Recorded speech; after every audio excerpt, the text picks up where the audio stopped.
9 करोड़ की आबादी, फारस की खाड़ी की लहरें और एशिया का कभी पेरिस कहे जाने वाला तेहरान की गलियां। आज इन गलियों में खौफ और अनिश्चितता का पहरा है। ईरान, जो अपनी खूबसूरती, शिराज के कवियों और कैस्पियन सागर के लिए जाना जाता था, आज एक ऐसी सत्ता के भंवर में है जहां लोकतंत्र के मायने बदल चुके हैं। खबर सनसनीखेज है। तेहरान की गलियारों में छनकर आ रही रिपोर्ट के मुताबिक ईरान में अब निर्वाचित राष्ट्रपति की नहीं बल्कि संगीनों की हुकूमत है। इस्लामिक रेवोल्यूशनरी गार्ड कॉर्प्स यानी IRGC ने देश की सत्ता पर अघोषित कब्जा कर लिया है। उदारवादी राष्ट्रपति मसूद पेजेश्कियन एक ऐसे पिंजरे में कैद है जिसकी चाबी सेना के पास है। ईरान इंटरनेशनल की रिपोर्ट कहती है कि राष्ट्रपति पेजेश्कियन अब केवल एक चेहरा बनकर रह गए हैं। हाल ही में उन्होंने अपना खुफिया मंत्री चुनने का कोशिश भी किया, लेकिन IRGC के मुख्य कमांडर अहमद वाहिदी ने उसे सिरे से खारिज कर दिया। यह सिर्फ एक नियुक्ति का मामला नहीं था, बल्कि एक सीधा संदेश था कि ईरान की तकदीर अब बैरकों में लिखी जाएगी। रिपोर्ट के मुताबिक ईरान में एक सैन्य परिषद का गठन हो चुका है। ये परिषद अब रोजाना के फैसले ले रही है। नागरिक प्रशासन को किनारे कर दिया गया है। IRGC ने सत्ता के केंद्र के चारों ओर एक सुरक्षा घेरा बना लिया है, जिससे बाहर की कोई भी आवाज या कोई भी उदारवादी विचार अंदर नहीं जा सकती। ईरान की सत्ता का सबसे बड़ा रहस्य है मोज्तबा खामनेई, सर्वोच्च नेता जिनके पास अंतिम अधिकार होता है, वो गायब है। कोई कहता है वो अंडरग्राउंड है, तो द न्यूयॉर्क पोस्ट की रिपोर्ट दावा करती है कि वो हवाई हमले में घायल होने के बाद इलाज करा रहे हैं। हैरत की बात है कि राष्ट्रपति पेजेश्कियन ने कई बार आपातकालीन मुलाकात की कोशिश की, लेकिन IRGC ने उन्हें मिलने नहीं दिया। मोज्तबा और बाहरी दुनिया के बीच IRGC ने एक ऐसी दीवार खड़ी कर दी है जिसे लांघना नामुमकिन है। क्या मोज्तबा की गैर मौजूदगी में एक मौन तख्ता पलट हो चुका है?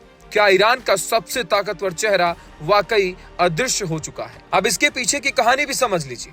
8 मार्च 2026 ईरान के इतिहास में एक नया अध्याय जुड़ा जब मोज्तबा खामनेई ने देश के सर्वोच्च नेता की कमान संभाली। लेकिन नियुक्ति के 1 महीने बाद भी ईरान की गलियों से लेकर अंतर्राष्ट्रीय गलियारों तक सिर्फ एक ही सवाल गूंज रहा था, आखिर मोज्तबा खामनेई कहां है? दावा किया जा रहा है कि इस खामोशी के पीछे की वजह 28 फरवरी का वो हमला है जिसने ईरान की सत्ता को हिलाकर रख दिया था। उसी हमले में उनके पिता अली खामनेई की मौत हुई और खबर है कि मोज्तबा भी गंभीर रूप से घायल हुए।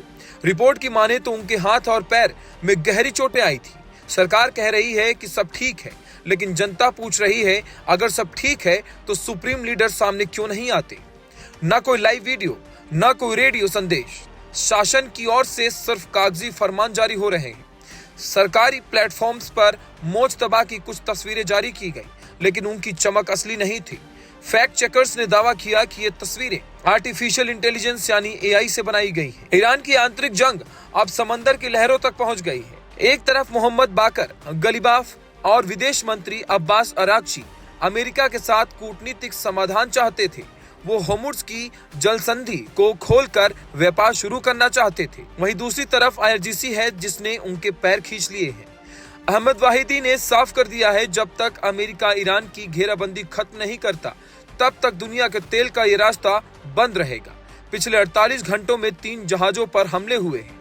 डिप्लोमेसी हार रही है और बारूद जीत रहा है। ईरान के पास तेल है, प्राकृतिक गैस है, बेहतरीन कृषि और उद्योग है, लेकिन इन संसाधनों पर आज उस रक्षक का कब्जा है जिसे रक्षा के लिए बनाया गया था। IRGC अब सिर्फ एक सेना नहीं, एक व्यापारिक साम्राज्य और एक राजनीतिक धुरी बन चुकी है। ईरान में इस वक्त नेतृत्व का एक खतरनाक खालीपन है। जानकार इसे तख्तापलट की आहट मान रहे हैं, तो कुछ इसे सत्ता के भीतर मचे घमासान का नतीजा। जब तक मोज्तबा कैमरे के सामने नहीं आते, तब तक ईरान के भविष्य पर लगा ये प्रश्न चिन्ह और गहरा होता जा रहा है।